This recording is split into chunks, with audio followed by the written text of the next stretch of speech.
Feito. Boa, muito obrigado, Nanda.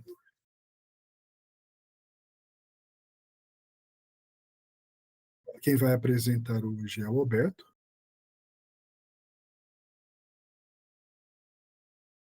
E a Monique também.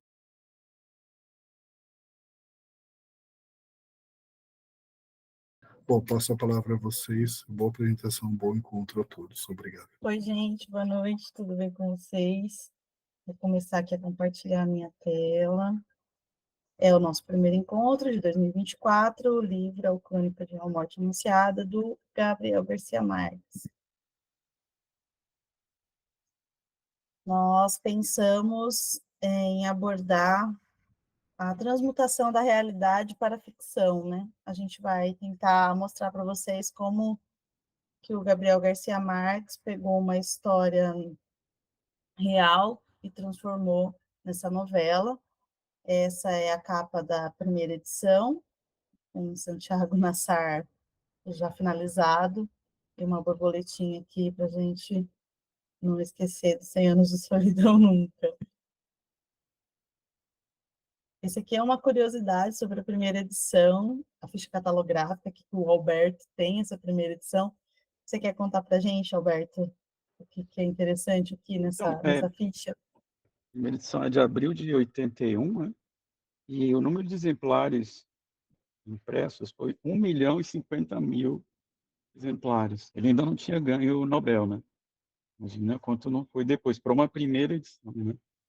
300.000 exemplares impressos no México, e o restante foi impressos em Cali, na Colômbia. Foi distribuído essa edição para Colômbia, México, Argentina e Espanha. Um número assombroso, assim, 1.050.000 exemplares, né? Eu tentei pesquisar hoje acho que a maior edição no Brasil é de 600.000 exemplares do 50 Tons de Cinza. Pré-Nobel, né, para a gente ter uma ideia do tamanho dele. Bem, esse aqui, Gabriel Garcia Marques, no livro O Cheiro da Goiaba, Conversações com o Plínio Apuleio Mendonça. Nunca me interessou uma ideia que não resista a muitos anos de abandono. Se é tão boa como os 15 anos que esperou 100 anos de solidão, os 17 de Outono do Patriarca e os 30 de Crônica de uma Morte Anunciada, não tenho outro remédio que não seja escrevê-la.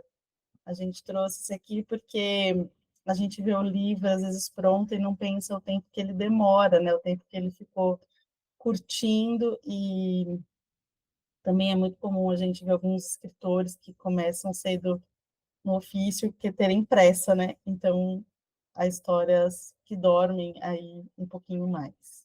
Isso aqui está num livro que eu indico, assim, quem quiser mais conhecer também, um livro pré-Nobel, O Cheiro da Goiaba, que é uma conversação com esse amigo dele, Plínio Apuleio. Isso aqui foi uma resposta ao que o Plínio perguntou, que o Hemingway achava que a gente não deve escrever um tema nem logo, nem muito tarde. E ele disse que não, com ele não era isso, não, era outro esquema, né? Ele pergunta se você não se preocupava em guardar tantos anos uma história na sua cabeça sem escrevê-la, né? Então, isso também acho que é um bom aprendizado, né? Da gente achar que tem que escrever logo, né? Uma história, ou quando acontece, mas às vezes é bom até justamente para ver se ela resiste a essa prova do tempo, né? Bem, vamos aos fatos, né? Essa é uma novela híbrida, porque ela traz, através de fatos históricos, ela se desenvolve ficcionalmente, e os fatos aconteceram em 1951, e o livro efetivamente saiu em 1981, né? 30 anos depois. A ficção não pretende fornecer um simples retrato da realidade, mas antes criar uma imagem da realidade, uma reinterpretação, uma revisão, né? Isso, apesar de você ter uma história que está baseada em fatos reais, ela faz esse recorte, ela faz essa reinterpretação, e por isso que, embora seja possível a gente verificar de onde surgiu essa história, é uma história ficcional. Em 22 de janeiro de 51, na cidade de Sucre, no estado homônimo do litoral do Caribe, Caetano Gentilho Chimento foi morto. O assassinato foi motivado, assim como no romance, pelo defloramento de uma moça, Margarita Chica Salas, uma ex-namorada de Caetano, antes do seu casamento com Miguel Reis Palência. O rapaz descobriu que a moça não era virgem e a devolveu para a família. Assim que os irmãos da moça descobriram, foram atrás de Caetano para matá-lo, encontrando numa praça próxima da casa dele. Caetano foi morto pelo menor dos irmãos, o Victor Manuel Chica, e não pelos dois ao mesmo tempo. Garcia Marques foi amigo do Caetano Gentili, soube de sua morte através de uma carta da sua mãe. Ela contou que o Caetano havia sido morto pelo Victor Manuel e pelo José Joaquim por uma questão de honra. Então, esse é o fato gerador dessa história, na cidade de Sucre, e o Gabriel não estava na cidade, eu vou contar logo para vocês já o que aconteceu, e a mãe dele avisa, olha, manda uma carta, né, avisando que o amigo tinha morrido e que tinha sido morto pelos irmãos. Bem, realidade e invenção. Esse trechinho aqui, ele está no prefácio desse livro de primeira edição, do Hernando Valência, que o Alberto trouxe para vocês. Então, ele diz, seguramente Garcia Marques, jornalista, não ficaria satisfeito com uma reportagem tão exaustiva e, ao mesmo tempo, tão precária. Mas, mesmo assim, o que parece ter feito foi colocar deliberadamente obstáculos à possibilidade de invenção e criação, e de ter recorrido para isso a um arbitrário ponto de vista, o de relatar somente aquilo que o narrador pode dar conta.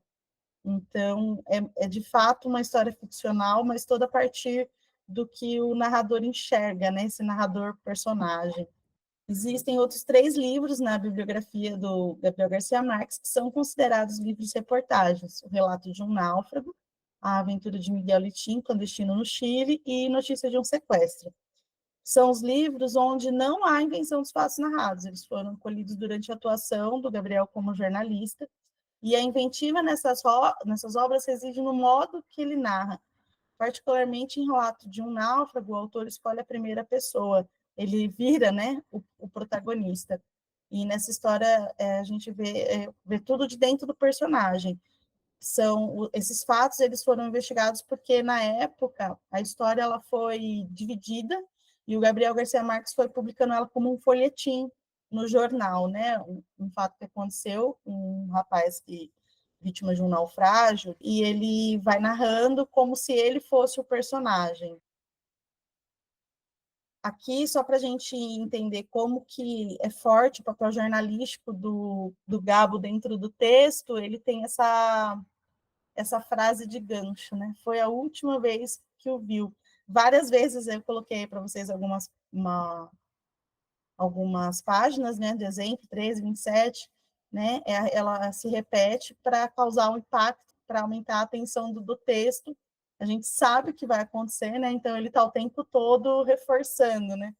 Na voz das testemunhas que vão acontecendo, então ele recorre à mesma frase, foi a última vez que o viu. Uma estratégia, né, de quem escreve matéria jornalística, especialmente nesse estilo que o Gabo fazia nesse jornal onde ele trabalhava.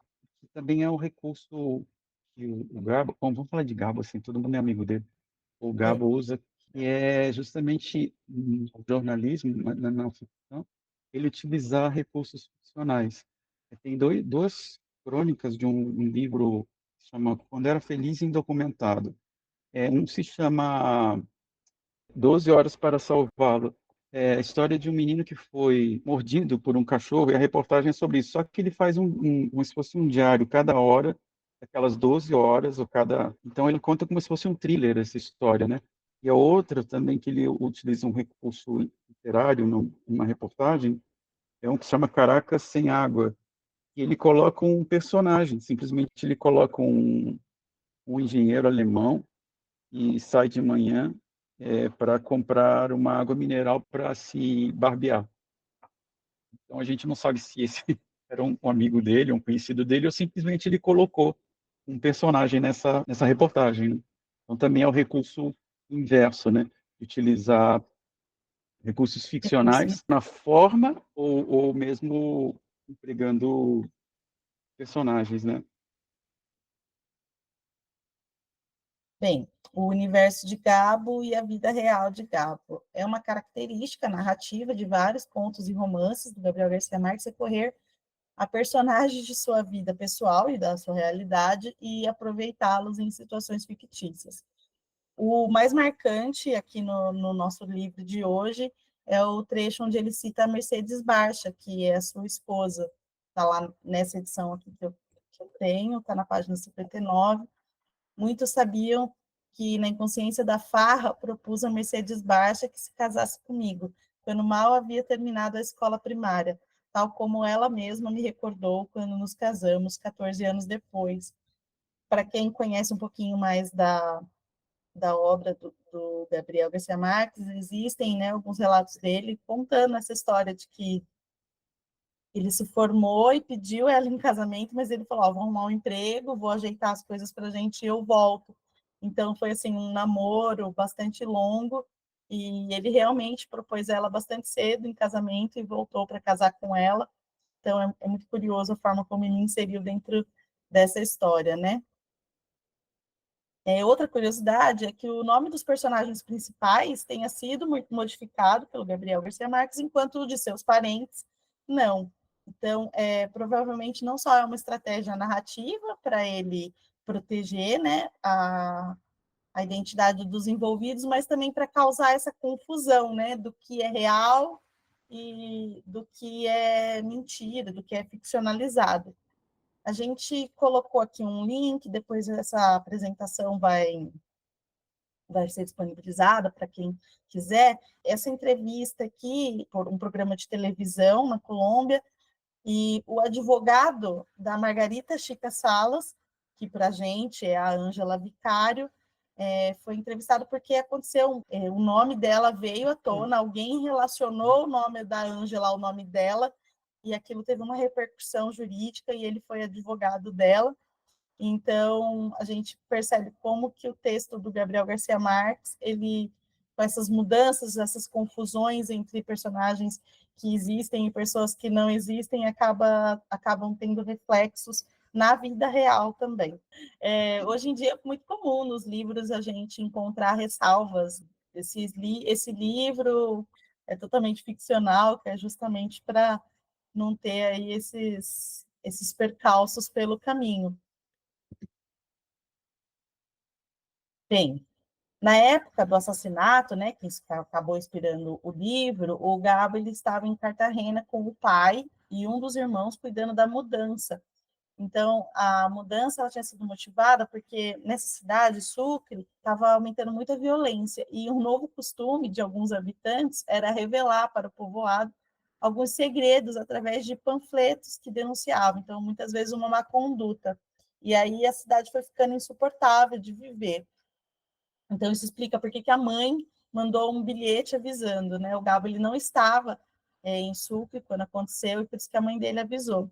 E essa história dos panfletos, ela é retomada pelo Gabo num outro livro, que chama O Veneno da Madrugada, a uma hora, que é um livro de 62, né? Então, é um livro anterior ao Crônica, mas o livro ele começa exatamente assim, com um panfleto pendurado na porta, falando, sua mulher te trai, e aí depois ninguém sabe quem é que põe esses panfletos e tal, e a cidade toda, assim, os podres da cidade toda vão sendo revelados por esses panfletos que ninguém enxerga, ninguém sabe quem é que põe, enfim.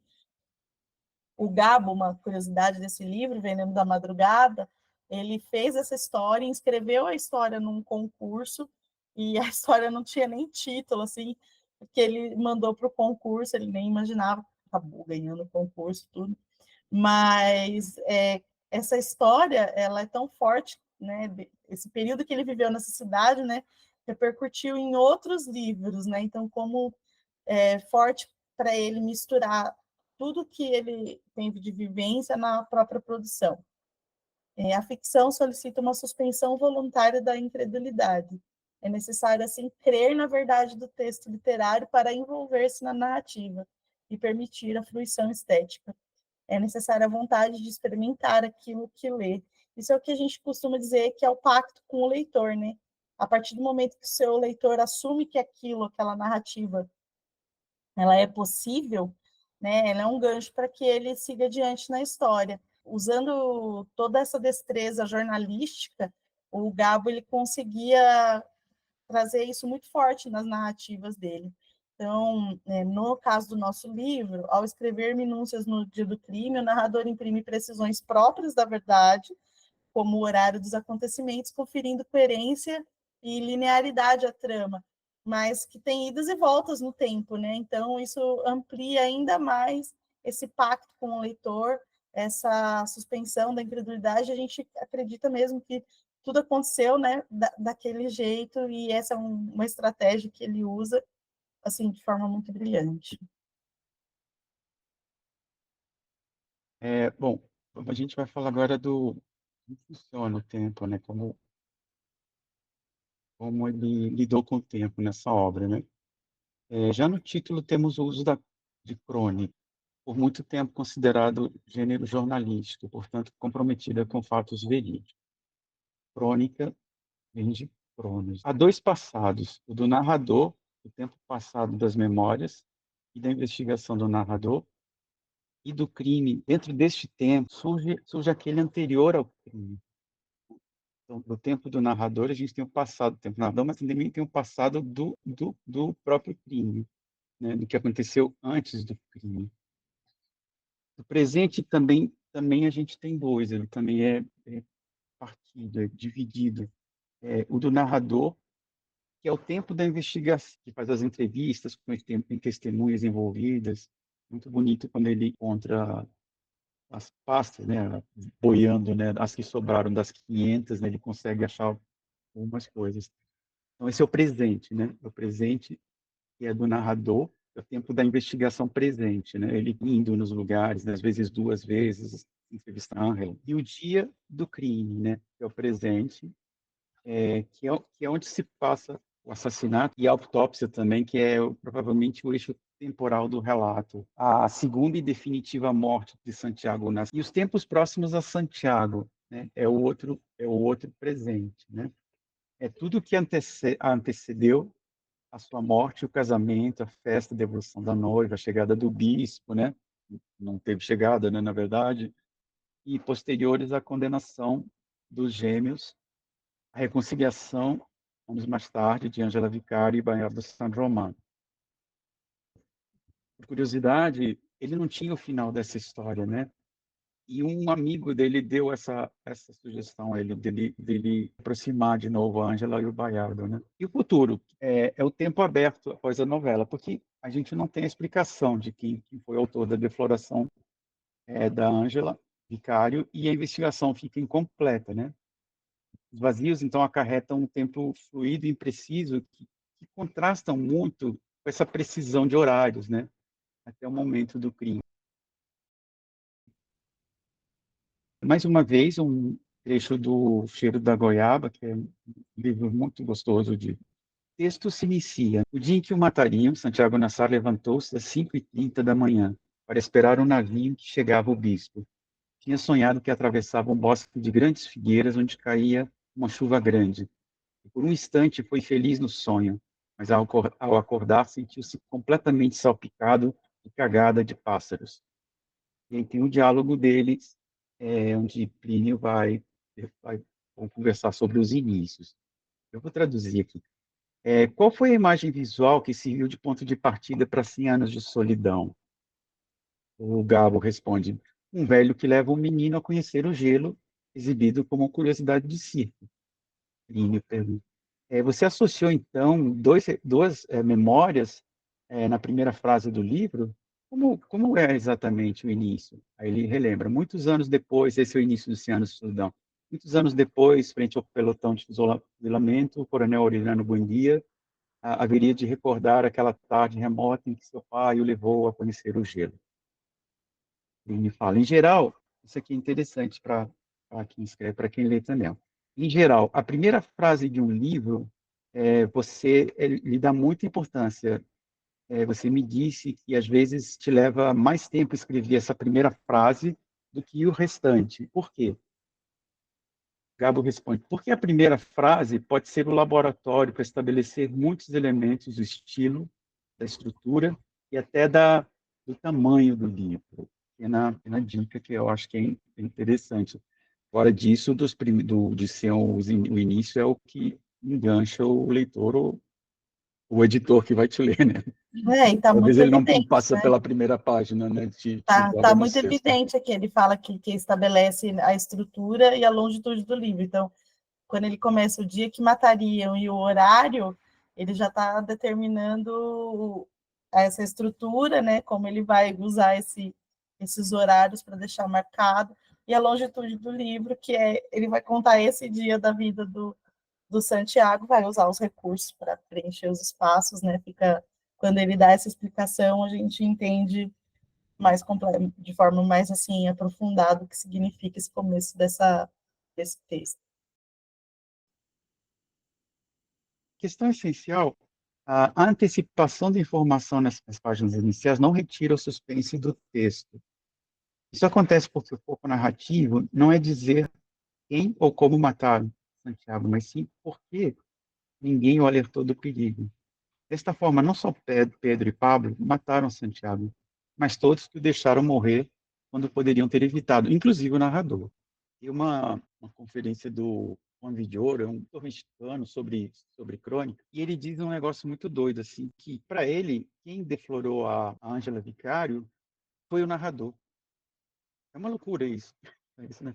Mas ele diz, eu não sei se você se lembra uma parte que ela diz, quem que foi? Ele foi meu autor. Em um momento ele fala isso.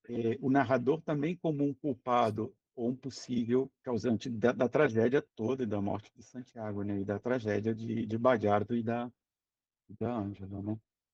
A gente pensou muito assim, por que ninguém alertou o perigo, né? Porque Santiago estava correndo, é o que salta aos olhos, né? Primeiro. Mas a pergunta que percorre sempre, né? Não a pergunta, mas a dúvida que está no livro é quem tirou a virgindade da Ângela Vicário.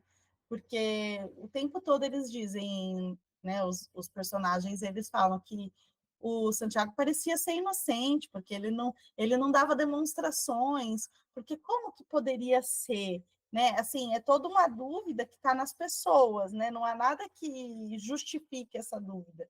Inclusive, quando a gente conhece assim, que ele era um bom vivan e tal, por que não seria possível, né? A gente se pensa. Então, eu achei importante parar para pensar, né? No que concerne a pergunta, quem tirou a virgindade de Ângela Vicário? Considerar que nas obras de Gabo, as mulheres elas têm um papel central e de força. Né? Então, a gente tem a Úrsula em 100 Anos de Solidão, a gente tem a Firmina Daza em O Amor nos Tempos do Cólera, são mulheres fortes na narrativa e com palavras fortes. Né? Então, assim, não combina muito com o estilo do Gabo colocar uma mulher que não tivesse uma personalidade marcante. Então, eu pensei aqui, né, se teria o autor a intenção de provocar a sociedade quanto ao valor da palavra da mulher. Porque, da mesma forma que não havia nenhuma razão para que Santiago não tivesse deflorado, a não ser a própria impressão do povo, da parte da Ângela, ela nunca arredou pé do que ela declarou. Então, será que o Gabo estaria promovendo uma crítica à revitimização da vítima, né? Pensando nela como mulher que perde a virgindade, só para a gente usar um termo do debate atual. Por quê? Porque lá na página 131, e é essa questão que eu e o Alberto a gente ficou pensando, né? O Alberto trouxe esse apontamento desse autor, o Villoro, falando que esse trocadilho, né? Esse uso das palavras indicaria que talvez, né? O narrador, o Gabo, seria a pessoa, né? Porque ela diz, elas nos contou o milagre, não o santo. Ângelo Vicário, por sua vez, não arredou o pé. Quando o juiz instrutor perguntou, com seu estilo lateral, se sabia quem era o defunto Santiago Nassar, ela lhe respondeu impassível, foi o meu autor. Né? Então, essa brincadeira de palavras, poderia querer dizer que tinha sido o narrador, o Gabo, foi o meu autor, ou é só uma reafirmação, né? Ela não arreda o pé, ela mantém a palavra até o final e por todo o tempo de que foi o Santiago que tirou, né, a virgindade dela. E se a gente pensar em termos de conduta, em termos de, assim, ela tinha um pai super rígido, uma mãe super carola, a honra dela, né, esse comportamento dela também era um bom comportamento, diferente do Santiago, que era um bom vivan. Então, assim, se a gente pensar em termos lógicos e frios, talvez a palavra dela, né, a possibilidade dela estar dizendo a verdade era muito maior do que a possibilidade de não ter sido ele.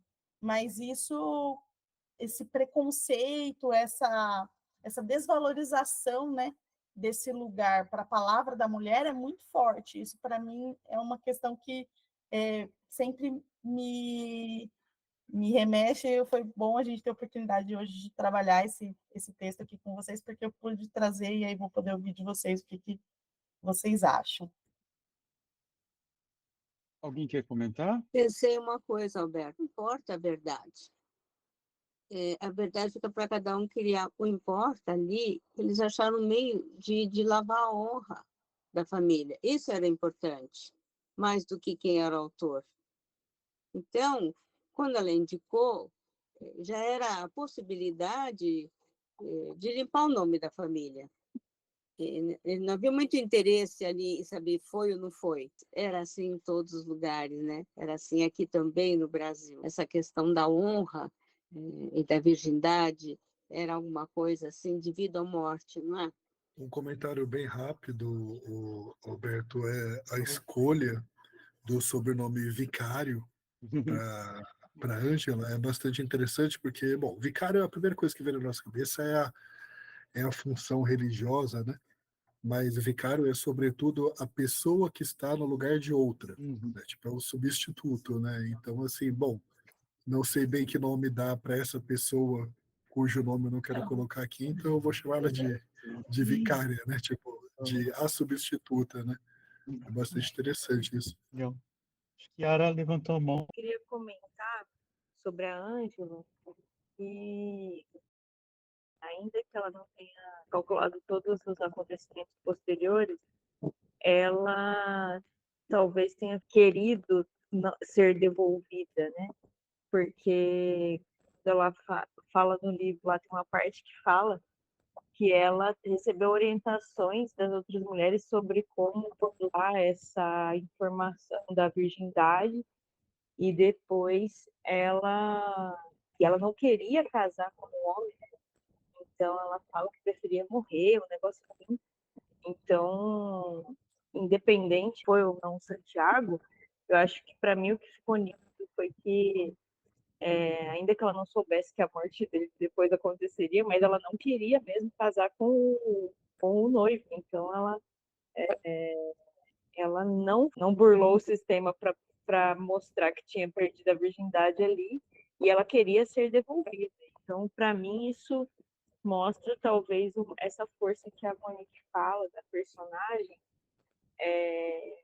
talvez mais nesse ponto do que em outros. Agora, a Fabiana. É só para falar, ratificar, né, o que a Yara e a Cristina falaram, que me parece que o autor, Gabriel, quis reforçar foi a hipocrisia mesmo, né, daquele contexto social, porque, salvo engano, eu acho que até a própria mãe da Ângela sabia que ela tinha tido uma relação anterior, e depois, quando ela é devolvida, a esbofeteia, né? Então, a questão não foi a relação anterior, mas foi ela não ter convencido o marido, ou não ter, que ela não, por uma questão de hombridade, que fica ali na cena, ela não o fez, uma encenação. E uma outra coisa também que eu me lembro de ter lido, que na história real, a Margarita, né, parece que ela teve várias relações sexuais antes de ter sido devolvida pelo noivo, né, na história real. Então, eu acho que pode ser que a Ângela tenha buscado uma liberdade sexual às escondidas e tenha tido um relacionamento sexual com o autor e com o próprio Santiago, né? E que ela tenha escolhido apontá-lo pelo comportamento dele em relação às mulheres, que isso eu acho que é bem enfatizado no romance, o quanto ele usa e objetifica, né, as mulheres, principalmente as meninas mais pobres e mais jovens. Noemi? Só um comentário sobre o comentário da última colega, que eu também reparei nisso, quando ela é confrontada ali pelo irmão, né? ela no texto diz assim: ela demorou apenas o tempo necessário para dizer o nome. Buscou-o nas trevas, encontrou-o à primeira vista entre tantos e tantos nomes confundíveis desse mundo e do outro. Antes dela falar o nome do Santiago, né? Então, de repente, reforçando essa ideia da palavra que a Monique trouxe, né? Dela, ela de repente tenha escolhido ele entre outras tantas possibilidades. Legal, Naime. Muito obrigado. Vou falar um pouquinho um aspecto técnico, prático, né, também, que é o narrador, que é um narrador muito interessante, né? O que é um narrador em primeira pessoa? É um mediador entre o escritor real, e as necessidades, né? O que precisa aquela ficção que vai ser escrita, né? As contingências e as necessidades daquela ficção para você construir aquela ficção. Então, o narrador ele fica entre o escritor real e as necessidades da ficção. Aí eu dei 2 exemplos, que o André Del Fuego, que a gente leu aqui, né? Recorre a uma narradora, que se supõe não ser Andréia, e sim uma terceira, que é Cecília, personagem do livro A Pediatra. A Annie Ernaux, no registro da não-ficção, em outro procedimento, né? Ela se utiliza de Annie Ernaux como personagem fiel de suas histórias.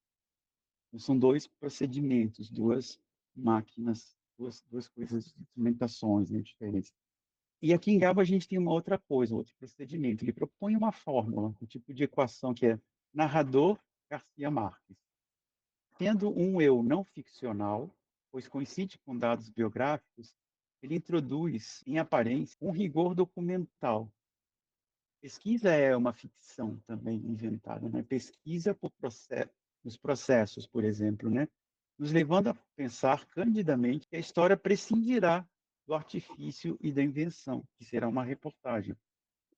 Mas não será uma reportagem. Roberta? Eu acho que agora você tocou no ponto principal, assim, que mais me chamou a atenção, pelo menos nessa minha segunda leitura. Eu tinha lido esse livro pela primeira vez aos 16 anos de idade e não tinha condições nenhuma de reparar nessas estratégias.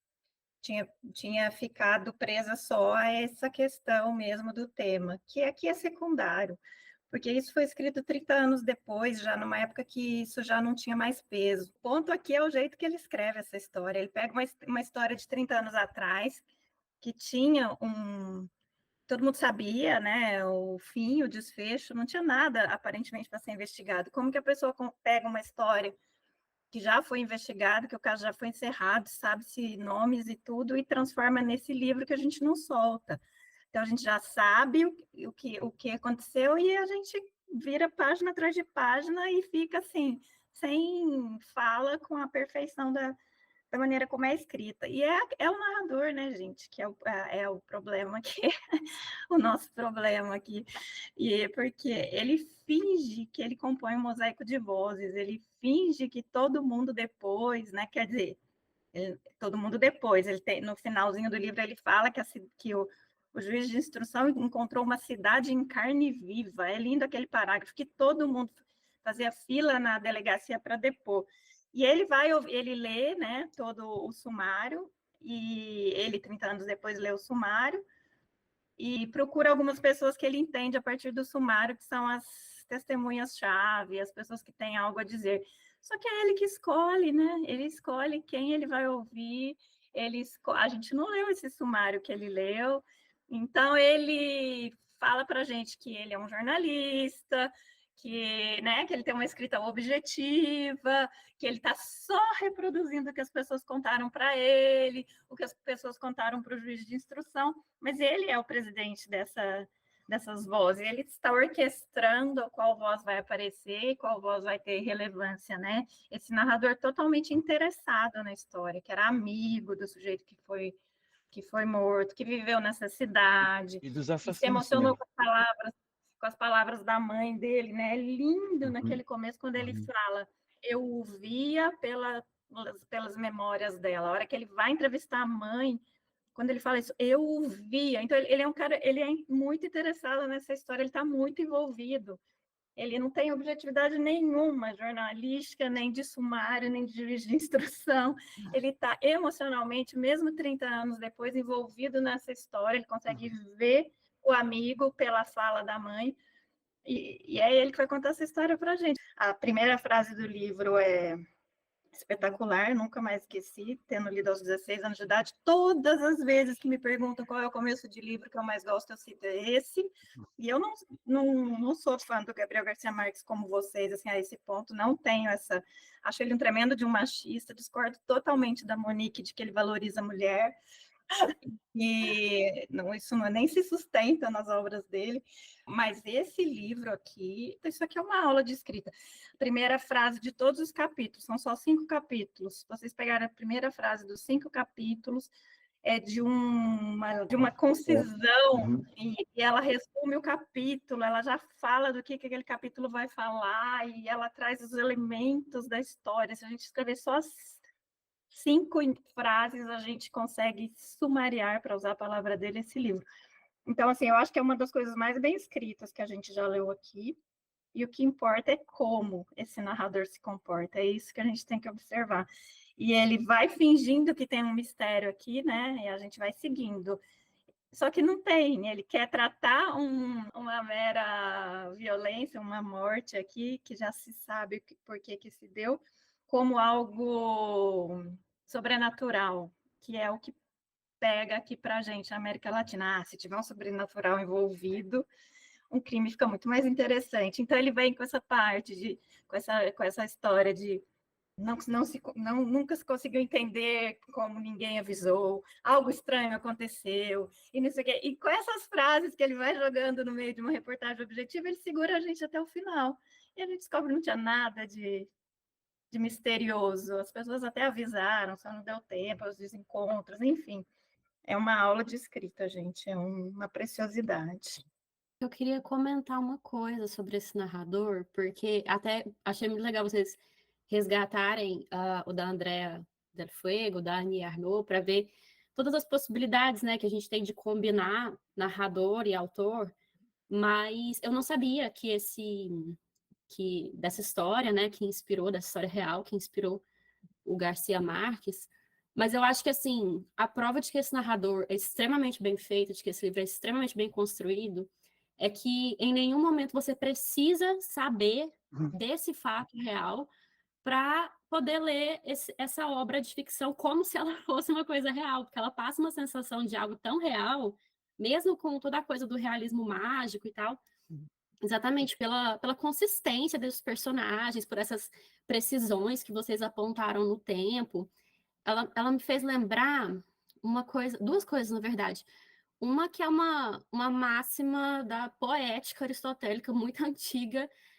Aristóteles já falava, né, que na ficção, numa obra de ficção, é preferível uma mentira verossímil do que uma verdade inverossímil. Então, assim, o que aconteceu na realidade é muito interessante a gente saber disso quando vocês trazem, mas é absolutamente dispensável para a narrativa. Eu leio essa narrativa como algo 100% ficcional. 100% ficcional. Porque mesmo o que pode ter sido, assim, muito, muito, muito próximo do que aconteceu, pelo trabalho de jornalismo investigativo dele, isso foi recriado pela imaginação dele. E aí eu estava me lembrando de um outro autor também, que ele fala que narrar não é reproduzir a realidade, é mentir sobre a realidade para encontrar na realidade a verdade que existe nos fatos. Então, eu acho muito legal essa distinção, assim, de verdade e realidade, né? Porque a gente tem uma sensação de verdade quando a gente lê essa história, apesar do realismo mágico, a gente tem uma sensação de verdade. Porque, na realidade, a gente sempre se inspira em alguma coisa para escrever uma narrativa, né? O grau de ficção está no quanto a gente distorce aquilo, no quanto a gente reinventa. Não é só trocar os nomes, né? Ele pega e ele faz um rearranjo de tudo, né? De tudo como isso fica melhor na ficção, né? Como a Roberta falou, né? Ele vai montando de como ele gostaria que fosse, né? Não é necessariamente como foi. É por isso que é tão bem construída, né? Porque a gente sabe, a gente acaba descobrindo que existe um pano de fundo de verdade, mas que isso não interfere nessa história que ele está contando. Muito legal. Podemos seguir? Então, agora a gente vai falar, eu ainda, né? Diálogos, né? Diálogo é um negócio que o Gabo usa muito pouco, mas quando eles aparecem, eles quase são curtos, né? Muito curtos, são como conclusões sintéticas, certeiras, né? De uma personagem que a personagem solta, né?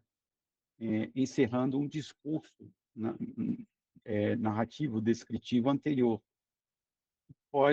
Esse diálogo corroborar ou contradizer, geralmente de forma cômica ou trágica, que são como respiros. E utiliza muito aqui, só da tradução, muitos colombianismos nos diálogos, né? Um pouco como se fosse o cheiro, o sabor da língua que se perde um pouco na tradução, né? Por exemplo, só uma palavra que chama vaina. Vaina é uma palavra difícil, né, de traduzir, que seria como negócio, um troço, mas não é exatamente isso, né? Pode passar, Monique. Ainda nos diálogos, assim, de fato, jamais sabemos da interioridade, da consciência, da subjetividade, como queira chamá-la, dos personagens. Ficamos mais uma vez na mão dele, né? Os personagens, eles têm mais ação, né, do que fala. Aqui uma coisa que pode todos concordarem, mas é uma coisa que não acontece nesse livro. Mais do que um movimento, além ou aquém de uma corrente literária, o realismo mágico pode ser, em algumas obras de Garcia Marques, uma estratégia narrativa que deriva de um realismo, digamos, real e não mágico. Mesmo em 100 anos de solidão, onde abundam mais episódios, mesmo em 100 anos, e no próprio encadeamento do livro, na estrutura, o realismo mágico não é preponderante. Ao lado, ou simultaneamente ao histórico, muitas vezes nas primeiras novelas dele, principalmente, simultaneamente ao real e ao anedotário do próprio autor, como já vimos, existem esses elementos mesclados do mágico, né? O mesmo ocorre com essa novela, né? Bastante mais realista do que outras de Garcia Marques. Episódios ou elementos do que se convencionou chamar de realismo mágico são encaixados pelo autor durante o relato. Aí tem alguns exemplos. O fato de Pedro ou Pablo Vicário não dormirem durante 11 meses, né? As ânimas, em duas ocasiões, né? Sobrevoando a casa do viúvo de Chus, quando o Badiardo estava ali refugiado, né? Quando cita o galeão espanhol que afundou e ele vê ele na Bahia, que afundou carregando escravos. Faltou uma coisa só, Monique, agora que eu lembrei, também de uma coisa, um elemento mais que a viúva de Chus voltando para recolher, que é até engraçado, né? Para Os furtos recolher. são justificados como ela Isso, voltando para recuperar as exatamente. coisas dela, né? E aí é uma coisa engraçada, porque ele que meio que se ironiza, né? Uma ironia do realismo mágico. Inclusive nessa última, que é dos sonhos premonitórios de Plácida Guineiro, a mãe de Santiago, logo na segunda página do livro, ela adivinha, né, os sonhos, desde que os que contem o sonho estejam em jejum. Né? Então aqui é uma coisa assim, um realismo cômico, né? Mágico cômico, um pouco como se ele tivesse se ironizando no realismo mágico, né? Inclusive com essa da viúva de Chus querendo o armário, as panelas para casa no além, né? Para casa que ela queria montar no além, né? Então aparecem também aqui, mas só que como de uma forma irônica, né? Não tão como o realismo mágico, mas sisudo às vezes, né? Em 100 anos, né? Agora, os personagens. Aqui dos personagens, então a gente falou mais, né? Eu acho que fica marcante esse papel do narrador-autor, e a gente vê também bastante o papel do Gabo, jornalista literário, né? Literato, ele faz parte da história, mais por contá-la do que por ter sido uma das testemunhas, e ao mesmo tempo um personagem principal e secundário. Já falamos aqui das personagens que recebem o nome de familiares do Gabriel, né? Luiz Henrique e Jaime, de fato, são seus irmãos, e o Enefrida Marques, de fato, sua tia.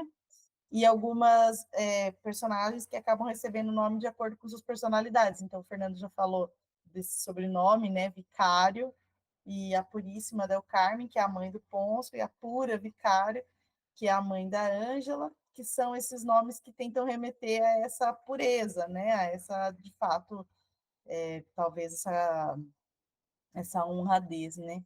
E nós também temos muitos nomes bíblicos, né? Suas representações.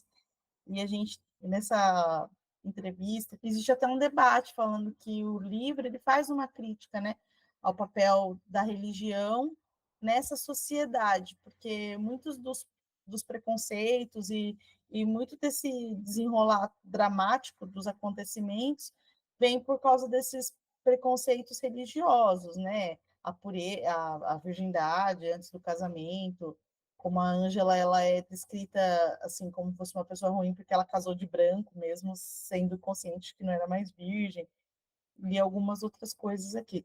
Constam alguns momentos ele coloca conhecer o espiritismo, tem algumas notinhas assim dizendo assim, ó, as pessoas elas estão tentando se livrar, tem a crítica ao bispo, né? O bispo não quer saber da gente, ele passa de longe, né? São críticas também a presença da igreja, né, nessa sociedade. E o hábito do bispo de comer a sopa de crista, horrível aquilo.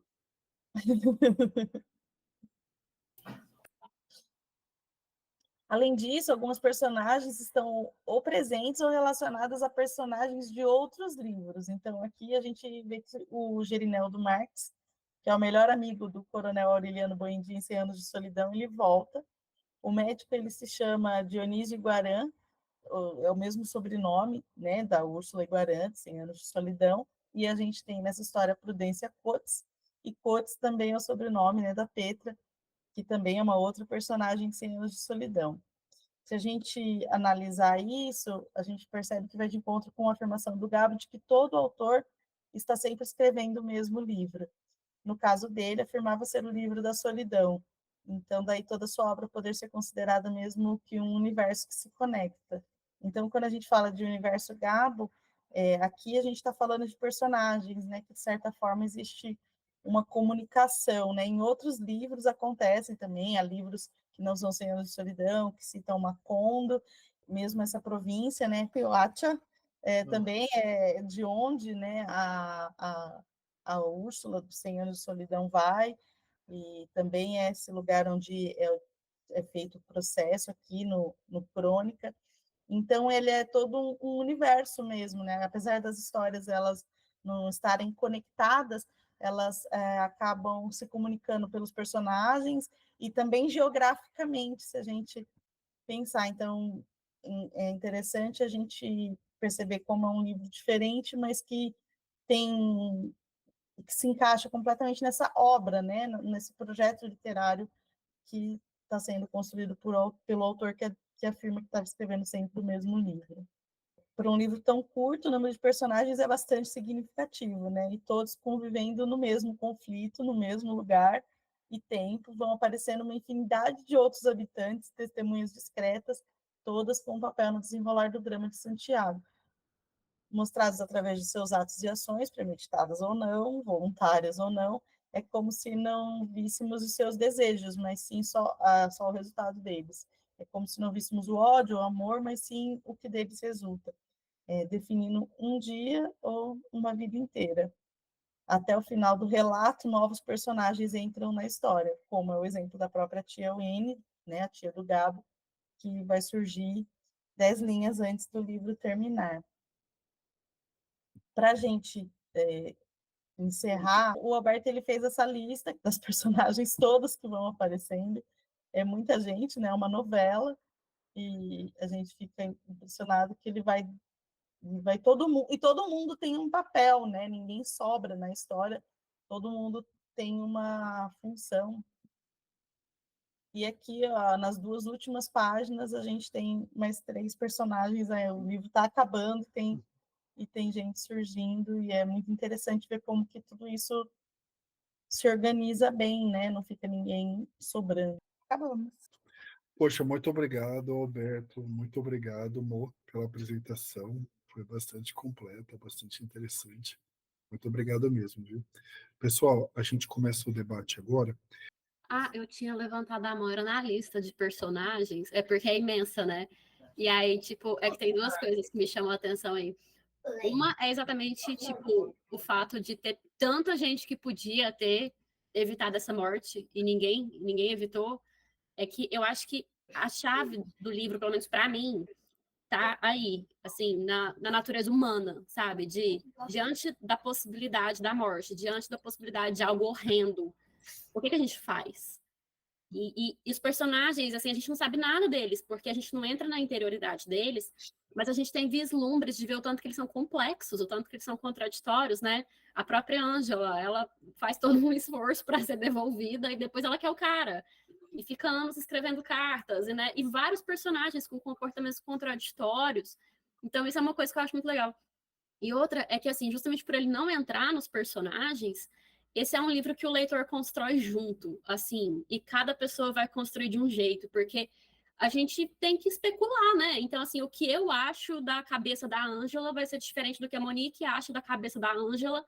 Então, eu acho que ele é um livro, assim, que para cada leitor ele se constrói de uma forma diferente. Eu acho magistral quando um autor consegue fazer isso usando um foco narrativo desse, porque é um foco narrativo difícil de usar, né?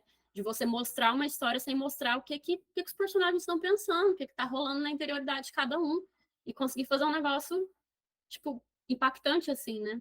Ai, gente, que concordo com a Aline, que assim, como que cada leitor vai abraçar de uma forma esses personagens, essa história. E eu acho que a genialidade do Gabo, em especial nesse livro, é essa. E também um livro que você consegue ler, reler, né? Eu tinha lido esse livro há 30 anos. Aí li de novo ano passado e folheei agora para o encontro, e assim, sempre você encontra alguma coisa que você não tinha encontrado na leitura anterior. Então, acho que a gente, como escritores e aspirantes a escritores, eu pelo menos, fez como que faz isso? Como que você escreve uma história que as pessoas vão ler hoje, vão ler daqui 30 anos, daqui 100 anos, e ainda vão se emocionar, se envolver, é atemporal, né? Eu acho que isso é fantástico. Então, acho que a apresentação de vocês só colocou cerejinhas nesse bolo aí, foi muito bacana. Boa noite. Acho que diferente de muitos daqui, eu nunca tinha lido o Gabo. Eu li o conto ano passado e li o primeiro texto mais longo dele agora. E eu adorei o jeito como ele conta, né? Já está entregando o ouro logo de cara, mas é como a Roberta falou, é como ele conta, esse narrador, como ele vai contar essa história. E ele seduz a gente, pega na mãozinha, vamos lá, vamos contar. E aí você fica doido para ler mais. Foi uma leitura fluida. Eu praticamente amei o livro. Eu espero ler mais coisas dele. E a apresentação foi ótima. Primeiramente, gostaria de parabenizar a Monique e o Alberto pela suprema apresentação, né? Quer dizer, uma aula, né, de literatura, muito legal. Iluminou certos pontos da obra que eu não tinha visto, né? Eu li o Crônica da Morte Anunciada faz mais ou menos assim uns 10 anos, né? E não, assim, colou, mas não colou muito, sabe? Assim, não deu muita colada não, porque eu já tinha 2 livros excelentes, que eram os meus tops do Gabriel Garcia Marques, que é evidentemente 100 anos de solidão, né? Aquele começo extraordinário, né, do Coronel Aureliano Buendia, que tinha lutado em 150 revoluções, né? E perdido todas, né? E tomado uma dose de estricnina que dava para derrubar um cavalo, né? E nunca se deixou fotografar, né? É fantástico, 100 anos de solidão, né? E aí veio também o Amor no Tempo do Cólera, né? E agora me aparece, nessa segunda leitura, a Crônica da Morte Anunciada também com uma coisa fantástica. Mas o que eu gostaria de acrescentar, além disso, seria a questão do crime em defesa da honra, né? Porque a gente nota, através do relato, que os irmãos ficaram apenas 3 anos na prisão, né? É também o símbolo do nosso tempo, né? Porque o crime para lavar a honra era uma coisa que é muito comum até há poucos tempos atrás, né? O crime de honra, né, perpassa aí esse relato aí dessa morte, né? E também é incrível, assim, eu vejo como é brutal a descrição da autópsia, né? Brutal e competente. Eu vou até ler o pedacinho aqui dessa autópsia. A cavidade abdominal estava ocupada por grandes postas de sangue, e entre o lodaçal do conteúdo gástrico apareceu uma medalha de Nossa Senhora do Carmo que Santiago Nazar engolira com a idade de 4 anos, né? Isso é Gabriel Garcia Marques, né? Encontrar a medalha lá na autópsia. Mas a autópsia é uma coisa assim realmente muito terrível, né? E tem a questão do realismo mágico. Evidentemente, uma das partes mais poéticas é o sonho, né? Que ele tinha sonhado que atravessava uma mata de figueiras bravas, onde caiu uma chuva miúda e branda, né? E por um instante foi feliz no sonho, mas ao acordar sentiu-se todo borrado de caca de pássaros, né? Quer dizer, também a Gabriel Garcia Marques não tem como escapar, né? A sopa de crista de galo também do Bispo é fantástico, né? Agora, eu encontrei um ponto frágil que me incomodou. É a reconciliação da Ângela com o Baiardo, sabe? Me caiu mal essa reconciliação, sabe? Eu achei assim, foi um pouco forçada essa reconciliação. E, além disso, o Baiardo, ele traz uma montanha de cartas e nenhuma carta estava aberta, né? Quer dizer, bom, realismo mágico isso. Então, eu acho assim que realmente a sugestão dada ao Gabo, pelo menos isso é o meu ponto de vista particular, né? Ela não foi tão feliz assim. Foi um ponto que me incomodou. Eu não conhecia essa história, né?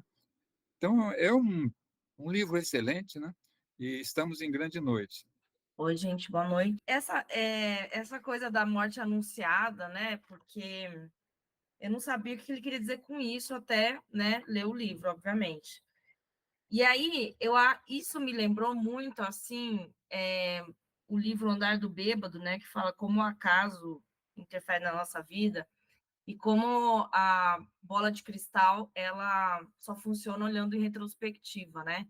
Então, assim, depois que acontece a tragédia, a gente pensa, nossa, dava para ter evitado. Teve gente que tentou ajudar, né? Avisar e tal, falou, não dá mais, já está morto. Então você vai vendo assim todos os empecilhos, igual uma novela mesmo, assim, né? Quando você fala, pô, mas era só ter avisado, só que daí não teria o livro, né? Não teria história. Ou você vai ser assassinado, então, vou ficar em casa, tipo, vou pegar, vou matar os caras. Então, eu achei muito legal como ele conseguiu construir tudo isso. Eu imaginei assim esse cara, o narrador, sendo tipo, vou fazer um documentário, né, sobre o acontecimento. Aí ele vai atrás de todo mundo, né, para saber. Eu achei muito legal isso. Achei legal que aparece até o processo no meio, né? Assim, é um livro muito rápido de ler, tem muita informação e eu achei que o ritmo assim se mantém. Ao contrário do Celso, eu gostei da parte das cartas. E aí o final eu achei extremamente dramático, né? Ele segurando, consegue entrar em casa ainda, tal. Eu falei, nossa, parece bem fim de novela mesmo, assim. Eu chamaria atenção para mim, pelo menos na minha opinião, que, enfim, acho que está longe de ser unânime, é que há um elemento de humor sórdido nessa história que me parece que nem sempre passa percebido. Por exemplo, a história da sopa da crista de galo, para mim, é um troço que, assim, foi colocado lá só para mostrar a futilidade desse bispo, e ele não ter nem se dado o trabalho de descer do navio, e não é... O navio ficou parado muito tempo para recarregar a lenha, né? Então ele tinha toda a oportunidade de ir lá, e etc. E me parece que para reforçar esse personagem snob, foi colocada toda essa mobilização para levar galos para o cara poder fazer uma renda em sopa de crista, né? Que deve ser um troço horroroso. E ele joga fora o resto, né? Ele joga, não dá para ninguém, o bispo joga fora o resto. Então, eu acho que isso daí é vamos dizer assim, uma liberdade poética para você caracterizar melhor esse bispo, né? E outra coisa também tem a ver com essa autópsia, né? Eu acho que independente dos aspectos legais envolvidos, ela foi toda feita para ser errada, né? Porque não foi uma autoridade legal que fez. E assim, me parece que não restava dúvidas, né, de qual foi a causa mortis aí de cara, de ter recebido mais de 30 facadas, né? Então acho que isso daí foi colocado meio que também para tirar um pouco de sarro tanto da autoridade secular e da autoridade religiosa, né? Então, esse é um aspecto que eu acho muito interessante, que é colocado de maneira meio que sutil, assim, um elemento cômico numa história bastante trágica, e acho que funciona muito bem, assim. Eu sou das pessoas que acha que é sempre legal você temperar um pouco as narrativas com algum elemento meio insólito, assim. Uma das coisas que eu me lembro também, que é sempre muito citado sobre o Cabo, é que ele sempre dizia que, assim, olha, isso que vocês chamam de elementos fantásticos é a vida na América Latina, né? E, assim, uma coisa que me parece bastante comum é algo que justamente foi muito insólito para vocês, que, assim, todo mundo sabia e ninguém fez nada. Gente, isso é a coisa mais comum no interior. As pessoas têm várias bolas cantadas e ninguém faz nada, porque é assim que a coisa funciona. As pessoas, elas querem conversar sobre aquilo, elas querem dizer que elas estão sabendo, elas querem, elas estão mais preocupadas com a narrativa da coisa, com a contar essa história e depois recontar, né? Como ele diz, quando ele vai fazer a investigação, que apareceu um monte de gente querendo mostrar qual foi o papel dela nisso, do que efetivamente evitar. E o que é mais, digamos assim, paradoxal, mas talvez nem tanto, é que fez-se de tudo para que o crime fosse evitado. Porque se alguém chegasse nos gêmeos e falasse assim, olha, vocês não vão... Eu estou impedindo vocês de cometer esse crime, para ele estava ótimo. Tipo assim, ó, eu tentei, fiz o que eu pude, não deu certo. E o único que realmente tentou ajudar foi justamente aquele cara que chegou na comunidade por último, que era o amigo lá o amigo árabe deles, né? É o cara que não estava tão integrado assim. Ele realmente tentou, mas aí no último momento não conseguiu, né? Oi, gente. Tinha lido já há muito tempo atrás, na época da faculdade ainda, que eu fiz letras com espanhol, então eu li vários livros do Gabo nessa época. Mas aquela leitura, assim, bem superficial. Aí eu reli agora, e me pareceu a primeira vez que eu estava lendo, porque eu enchi, assim, de anotações, de ponto de interrogação, quem, por quê, onde, quando, fui anotando. E agora, com a apresentação de vocês, foi uma terceira leitura, porque me chamou a atenção para pontos que eu ainda não tinha percebido. Que eu tinha duas perguntas aqui, que eu finalizei esse livro e fiquei com essas duas perguntas, que era quem deflorou, né, Ângela Vicário, quem era o narrador. Quando vocês levantam a questão ali de que quem teria deflorado era o próprio narrador e que o narrador era o Gabo, aí eu falei, agora eu vou ter que fazer outra leitura, porque o que acontece? Se foi ele se torna um narrador suspeito. E aí tudo que eu li vai ser modificado justamente pelo olhar dele enquanto suspeito. Não sei se vocês pensaram isso, porque, por exemplo, ele enfatiza bastante a questão do Santiago abusar as meninas, né? E, ao mesmo tempo, ele é um cara legal, ele é um cara bacana, ele tem a namorada, ele é noivo e tal. Será que enfatizar isso não é porque ele quer, pode ter sido ele mesmo, e não eu? Não é? Tem essa questão. Então, para mim, ele se tornou agora um narrador suspeito, e eu fiquei com vontade de reler para ter esse viés de será que ele não está enfatizando algumas coisas até para se livrar dessa culpa, ou até para, nossa, ele morreu no meu lugar, e eles eram amigos. Então, eu fiquei com essa sensação que eu precisaria agora de uma quarta leitura. Eu li Gabo há muito tempo atrás, imagina, né? Pela minha idade, foi há muito tempo atrás mesmo.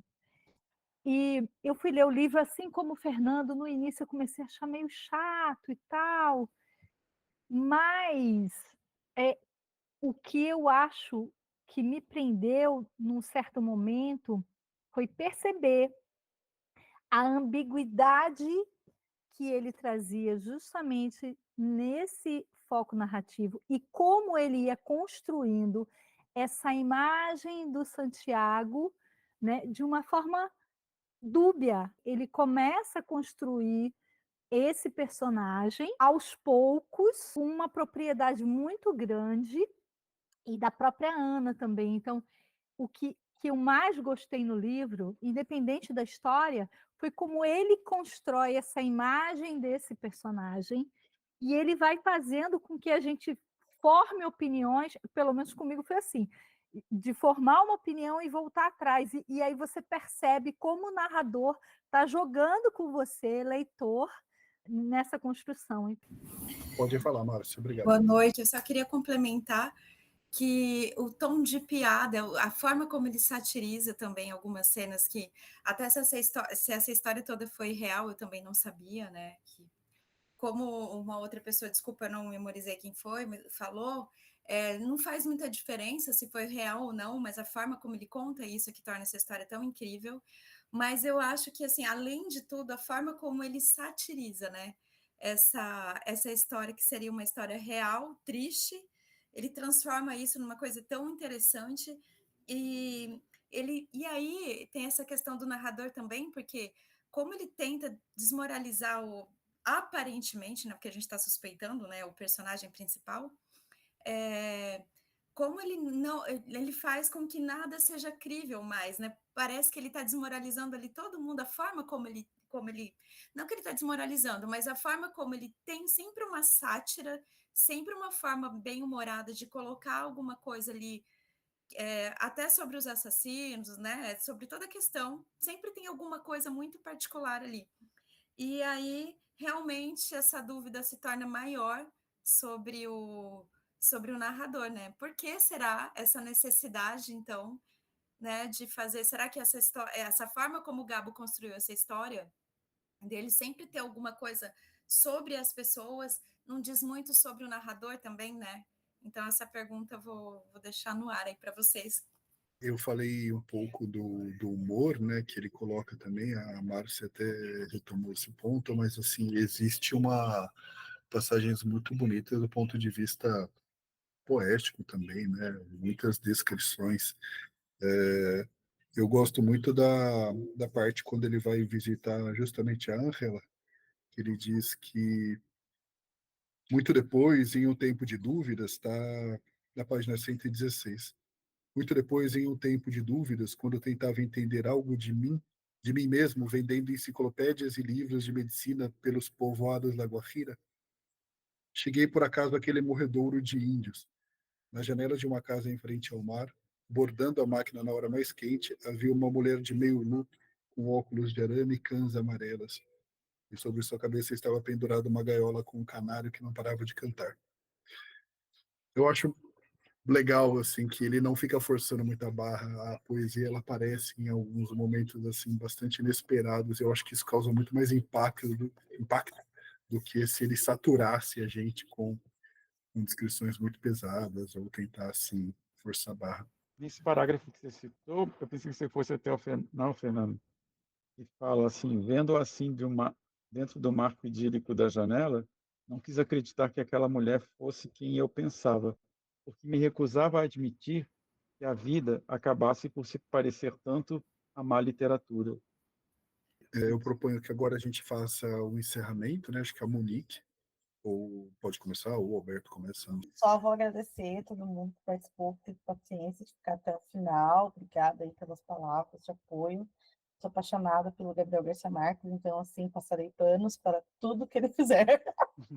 Eu sei, eu entendo aonde vêm as críticas do machismo, mas ele é um homem do tempo dele, ele escreve a literatura de um lugar super machista, né, que é a América Latina, e eu acho que a forma como ele coloca as coisas é a literatura, né, a gente pode interpretar.